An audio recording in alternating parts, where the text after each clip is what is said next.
ଯେତେବେଳେ ଭଗବାନ ଶ୍ରୀରାମଙ୍କ ମୃତ୍ୟୁଲୋକ ଛାଡ଼ି ଯିବାର ସମୟ ଆସିଲା, ସେତେବେଳେ ସେ ଅଯୋଧ୍ୟା ଛାଡ଼ି ଯାଇପାରୁନଥିଲେ।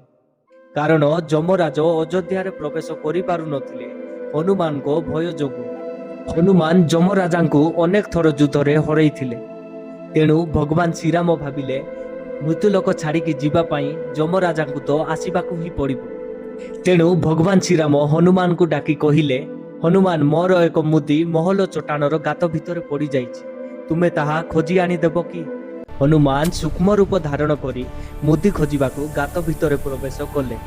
କିନ୍ତୁ ସେ ଗାତ ସାଧାରଣ ଗାତ ନଥିଲା, ତାହା ଥିଲା ନାଗଲୋକ ଯିବାର ରାସ୍ତା। ଯେତେବେଳେ ହନୁମାନ ନାଗଲୋକ ପହଞ୍ଚିଲେ, ସେଠାରେ ସେ ବାସୁକୀ ନାଗଙ୍କୁ ଭେଟିଲେ। ହନୁମାନ ବାସୁକୀ ନାଗଙ୍କ ପାଖରୁ ପ୍ରଭୁ ଶ୍ରୀରାମଙ୍କ ମୁଦି ମାଗିଲେ। ବାସୁକୀ ନାଗ ହନୁମାନଙ୍କୁ ନାଗଲୋକର ଠିକ୍ ମଝିକୁ ନେଇଗଲେ, ଯେଉଁଠାରେ ମୁଦିର ଏକ ବିଶାଳ ପର୍ବତ ଥିଲା। ସେ ଦୃଶ୍ୟ ଦେଖି ହନୁମାନ ଆଶ୍ଚର୍ଯ୍ୟ ହୋଇଗଲେ। ହନୁମାନ ବାସୁକୀ ନାଗଙ୍କୁ ପଚାରିଲେ, ଏସବୁ କ'ଣ? ତେବେ ବାସୁକୀ ନାଗ ଉତ୍ତର ଦେଲେ, ପ୍ରତ୍ୟେକ କଳ୍ପର 4 ଯୁଗ ମଧ୍ୟରେ ତୃତୀୟ ତ୍ରେତା ଯୁଗରେ ଭଗବାନ ଶ୍ରୀରାମ ଅବତାର ନିଅନ୍ତି। ଆଉ ସବୁଥର ତାଙ୍କ ମୁଦି ଖୋଜିବାକୁ ଏକ ବାନର ଆସେ। ଏହାପରେ ପ୍ରଭୁ ଶ୍ରୀରାମ ମୃତ୍ୟୁଲୋକ ଛାଡ଼ି ଚାଲିଯାଆନ୍ତି। କ'ଣ ଆପଣ ଏହି କଥା ଜାଣିଥିଲେ? କମେଣ୍ଟରେ ଜଣାନ୍ତୁ ଏବଂ ଭିଡ଼ିଓଟିକୁ ଛୋଟିଆ ଲାଇକ୍ ଏବଂ ଚ୍ୟାନେଲକୁ ସବସ୍କ୍ରାଇବ୍ ନିଶ୍ଚୟ କରନ୍ତୁ।